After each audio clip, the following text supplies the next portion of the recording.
अगला सवाल भी मेरा राना साहब से है कि लिखे, मैं उसका ट्रांसलेशन कर देता हूँ कि उनकी बेटी को एलर्जिक रिएक्शन हुआ था बीच पर, साहिल पर, और उसकी जो है वो आंखों में स्वेलिंग हो गई थी और वो बेहोश हो गई थी और उसको नज़र आना जो है वो बंद हो गया था। उस वक़्त उनके पास कार्बोवेज दवाई थी जो उन्होंने दे दी, जिसकी वजह से एलर्जी जो है वो आहिस्ता-आहिस्ता जो कम होगी। उसके बाद उसको हॉस्पिटल ले जाया गया, तो डॉक्टर ने बताया कि उसको शेलफिश से एलर्जी है। तो इसके लिए कोई दवाई बता दें। शेलफिश की एलर्जी के लिए लाइकोपोडियम अच्छी दवा होती है। मैंने कहा कि लाइकोपोडियम 200 या 1000 में दें खुराक, इंशाल्लाह ठीक हो जाएगी। बात दरअसल है कि शेलफिश जो इतनी ज़्यादा फिशें, ऐसी फिशें हैं, उसको सिर्फ शेलफिश से एलर्जी नहीं है, शायद वो ये फिश खाती भी ना हो।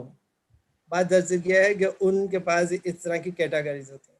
जिन लोगों को इस तरह की एलर्जी है और कार्बोवेज से आराम आया है, तो लाजमी बात है ये सोचने पर हमारा दिमाग मजबूर हो जाता है कि उसका मैदा अंदर से सूज गया।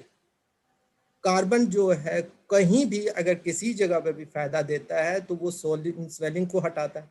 अब ऐसी बच्ची को केचप से भी एलर्जी है और नट से भी एलर्जी है, हे फीवर भी है, ये सारा कुछ उसी ही के ज़िम्मे में आ जाता है।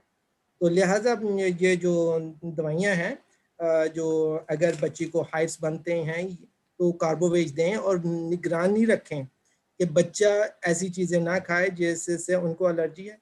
वक़्त के साथ साथ वो आराम आ जाएगा। दूध और मक्खन का इस्तेमाल ज़्यादा कर दें फौरी मदाखलत के लिए। जी ठीक है।